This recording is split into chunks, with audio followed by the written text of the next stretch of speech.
न्याय के लिए लड़ने वाली जकिया जाफरी की निधन।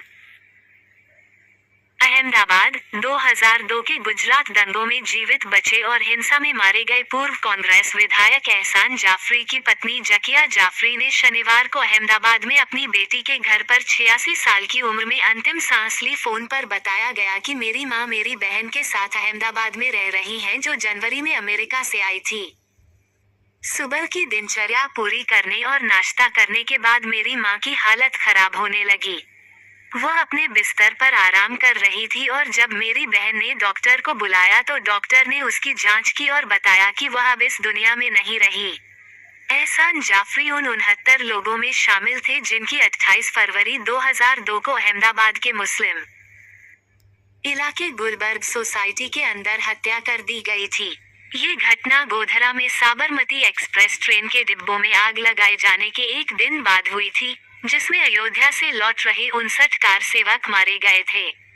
इस घटना से पूरे राज्य में हिंसा फैल गई। जकिया जाफरी नरसंहार से बच गईं। लेकिन राष्ट्रीय सुर्खियों में तब आई जब उन्होंने गोधरा ट्रेन अग्निकांड के बाद हुए दंगों के पीछे की बड़ी साजिश के लिए शीर्ष राजनीतिक नेताओं को जिम्मेदार ठहराने के लिए सुप्रीम कोर्ट का दरवाजा खटखटाया और कानूनी लड़ाई लड़ी। सामाजिक कार्यकर्ता तीस्ता सीतलवाड़ ने शनिवार को एक्स पर एक पोस्ट में लिखा कि मानवाधिकारों की दयालु नेता जकिया अप्पा अब हमारे बीच नहीं रहीं। उनकी दूरदर्शी उपस्थिति को देश, परिवार, दोस्त और दुनिया याद रखेगी। लोकसभा सदस्य असदुद्दीन ओवैसी ने जकिया जाफरी की एक पोस्ट साझा की जिसमें वह अपने दिवंगत पति की तस्वीर के बगल में बैठी हैं। ओवैसी ने पोस्ट में लिखा, उनकी आत्मा को शांति मिले और उनके प्रियजनों को शक्ति मिले। 2002 के दंगों के बाद वह न्याय की लड़ाई का प्रतीक बन गईं और जिम्मेदार लोगों को जवाबदेह ठहराने के लिए कानूनी कार्रवाई जारी रखी।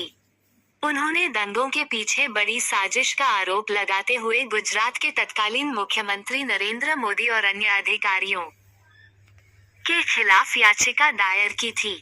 सुप्रीम कोर्ट द्वारा नियुक्त विशेष जांच दल एसआईटी ने 2012 में अभियोजन योग्य सबूतों की कमी का हवाला देते हुए मोदी और अन्य को क्लीन चिट दे दी थी।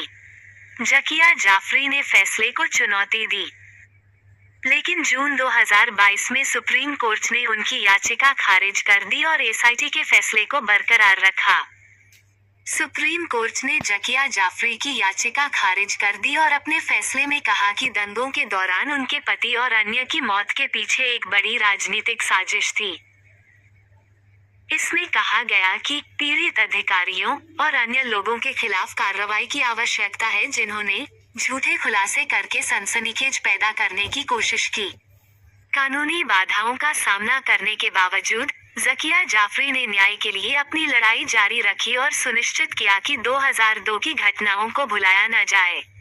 उन्होंने कई मौकों पर हिंसा के प्रति राज्य की प्रतिक्रिया पर सवाल उठाते हुए पीड़ितों के लिए जवाब की मांग की है।